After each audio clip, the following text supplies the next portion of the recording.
You will fail at some point in your life. Accept it. You will lose. You will embarrass yourself. You will suck at something. There's no doubt about it. Hey, I'm telling you, embrace it because it's inevitable. Direction determines destination. Destination is not determined by hope. It's not determined by wish. Destination is determined by direction. You know, every time you lose at something, you're one step closer to winning the next time. The difference between successful people and not successful people are people give up. People wake up every morning, they have doubt, they have fear. They lose in a Ferrari race or they lose in a race, and then they just give up. The hardest thing in life to learn is to lose. Winning's easy. You win, you're happy, you get a high five, your friends are happy. It's your ability to take a loss, get up the next day, dust yourself off, and keep going. I have lost at everything you can imagine. Seriously, I have been beat up and put down, and everything that can go wrong has gone wrong for me. But I just kept going. But here's the thing. I didn't quit. I didn't fall back. I suggest to you that if you are facing a challenge, don't stop. Stay busy. Work your plan. Continue to do those things that you know that work for you after you have evaluated yourself in the situation. Continue to move. Stay busy, stay busy, stay busy. I prayed. I prayed. And I prayed. But I continued to fail. And fail. And fail. But it didn't matter because you know what? There's an old saying. You hang around the barbershop long enough, sooner or later you're going to get a haircut. So you will catch a break, and I did catch a break. If you constantly remind yourself, after every defeat, after every setback, every time you get knocked down, I've got a saying, if life knocks you down, try and land on your back, because if you can look up, you can get up. See, a lot of people, because of failure, they stop believing. Let me share something with you. You will fail your way to success. Yes. 8 out of 10 millionaires have been financially bankrupt. You will fail your way to success. It doesn't matter how many times you fail. It doesn't matter how many times people tell you that you can't do it. It doesn't matter if you don't have a dime in the bank. You will fail your way to success. You cannot change destination overnight. You cannot change destination overnight. Which means you can't arrive at a 5 years from now place tomorrow. But here's what you can change today, and overnight you can change direction. One of the biggest challenges for people is everybody wants a better quality of life. Everybody wants life to be greater, but almost all of us get stuck at times where something stops us, something prevents us from doing something that we really are capable of doing. Whether it's turning around our body or shifting a relationship or turning around our finances or just maybe just being happy and fulfilled at a different level, we get stuck with a belief of how we're not supposed to be, what we're not supposed to do, what people won't accept, what we're not capable of. Or maybe we get stuck in an emotional pattern of just being pissed off or frustrated or worried or sad or overwhelmed. Sometimes we get stuck, not so much in anything but just some habits of doing things a certain way. And what a breakthrough simply is that moment in time where there's an opening. And the opening can come from a conversation. It can come from meeting somebody that inspires you. It can come from an insight. It can come from watching a movie and being moved emotionally at just that right moment. It usually comes because something kind of clicked inside of us. Something snapped us and made us look at life through a different filter, in a different way. And it's a real breakthrough because you take that little insight, that little distinction, that little moment, or maybe that little or big emotion inside of you that says, no more, I'm going to change this.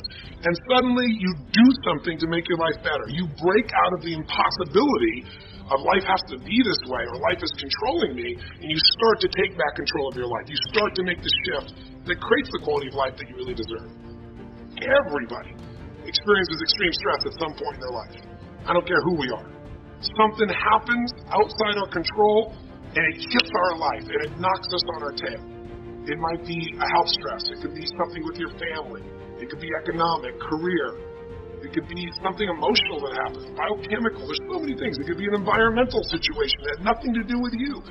Every one of us in our lifetime are experiencing extreme stress in these days because of the economy and the way we respond to it. The majority of people are experiencing some form of extreme stress, at least according to polls. Stress doesn't come from the facts. Stress comes from the meaning that we give to the facts. Yes, those things have happened, but the real question is, if we fight what's happened, we've got a problem. We've got to decide, what are we going to do with what's happened in our life? How are we going to take this? How are we going to mold this? How are we going to turn our life around? Because when you come up with a new meaning, you get a new life. So what are we going to do in this session? Well, in this session, we're going to take a look at something from a different perspective. We're going to ask you this question. What is the single force that controls the quality of your life?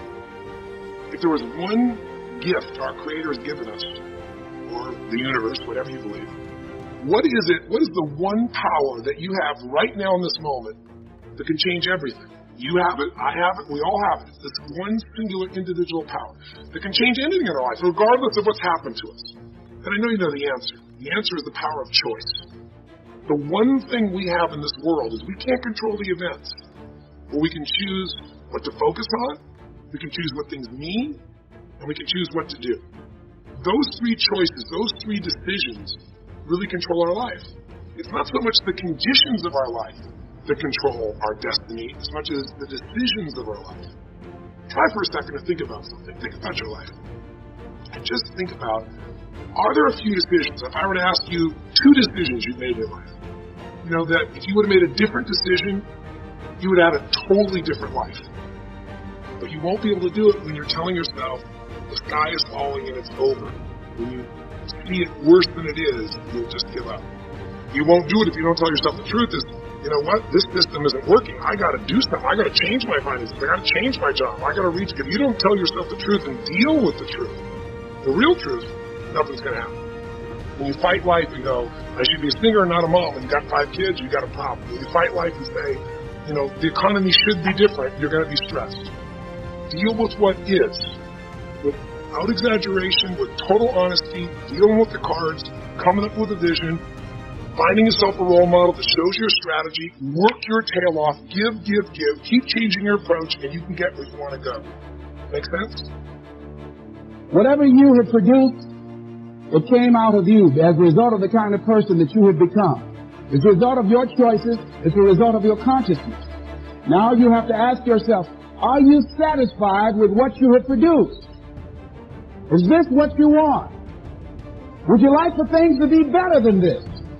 Do you believe that you deserve better than this? Or are you content? This is that you don't have to do anything else. That you already resign yourself in life and say, well, I'm happy. I'm not starving like the people in Calcutta.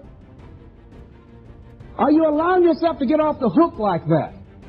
Or do you believe somewhere in the back of your mind or in your heart that there's some other great work for you to do?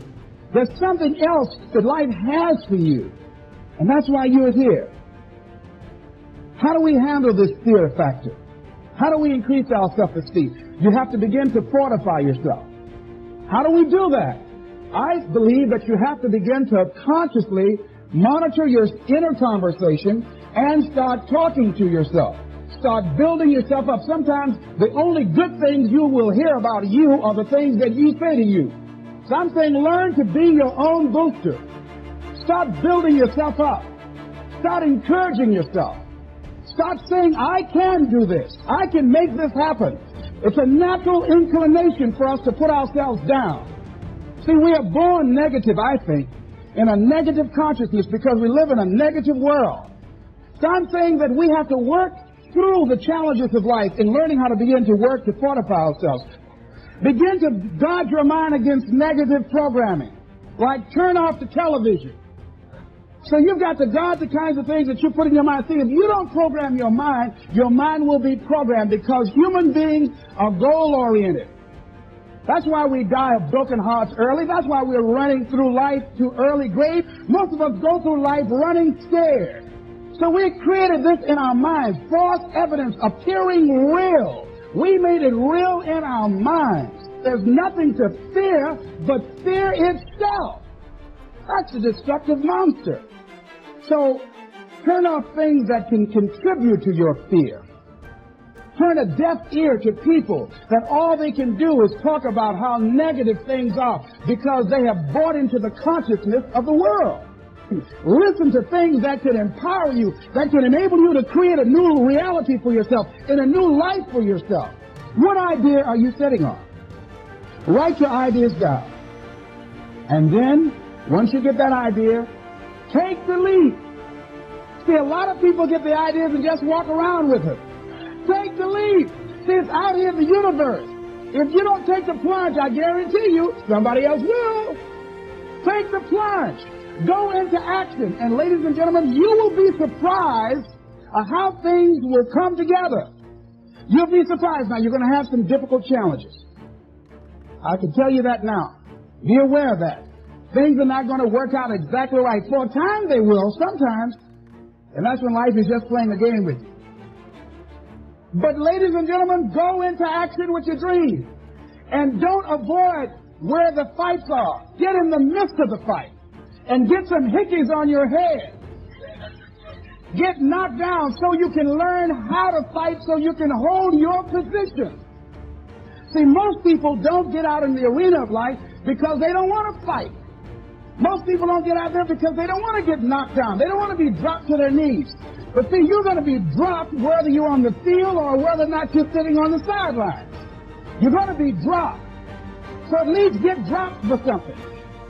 Don't get knocked down while you're sitting down. See, that's how most people are spectators in life. You don't want to be a spectator. You want to get out in the field where the action is. And you will be amazed. After the struggle, there will be a calm period and things will begin to click for you. Come out here with what you got. You don't have enough money? Don't worry about it. You got the dream. You got the idea. You don't have enough resources? Don't worry about it. You need some help? Don't worry about it. You get out here in the arena, someone will look at you and become inspired and say, hey, can I help you? But if you're sitting up on the bleachers, nobody's going to ask you anything.